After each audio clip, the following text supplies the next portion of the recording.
Hello friends, ఈరోజు నేను ఒక బ్రైడ్ కోసం కొబ్బరి బొండాన్ని రెడీ చేస్తున్నాను. సో అసలు కొబ్బరి బొండం ఎందుకు పెడతారు పెళ్లి కూతురు చేతిలో అనేది ఎవరికైనా తెలిస్తే కమెంట్ బాక్స్లో కమెంట్ చేయండి. నాకు తెలిసి చాలామందికి తెలిసి ఉండకపోవచ్చు. సో తెలిసిన వాళ్ళు నాకు తెలుసు అని చెప్పి కమెంట్ చేయండి.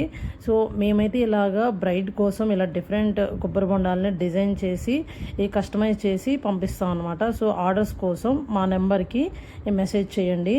అసలు ఈ కొబ్బరి బొండం పెళ్లి కూతురు చేతిలో ఎందుకు పెడతారు అంటే ఇది లక్ష్మీదేవి ఆశీర్వాదాన్ని సూచిస్తుంది.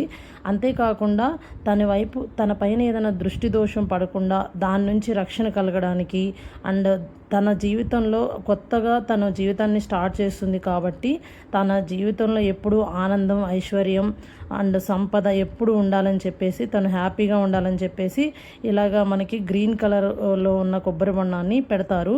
సో మనకి గ్రీన్ అనేది చాలా పాజిటివిటీ ఉంటుంది అలా కూడా మనం దీని గురించి అనుకోవచ్చు. అండ్ ఇదైతే చాలా శుభం కలగాలని చెప్పేసి ఇలా కొబ్బరి బొండం తన చేతిలో పెట్టి ఫస్ట్ తన్ని పెళ్లి మండపం వైపు కదిలిస్తారు. అలాగే మీరు చెప్పిన డిజైన్స్ మీకోసం మేము కస్టమైజ్ చేస్తాము, ఏ డిజైన్ అయినా సరే.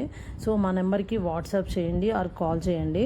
Thank you so much for watching this video. ఈ వీడియో నచ్చితే ఒక లైక్ చేయండి and subscribe to my channel for more content videos. Thank you so much for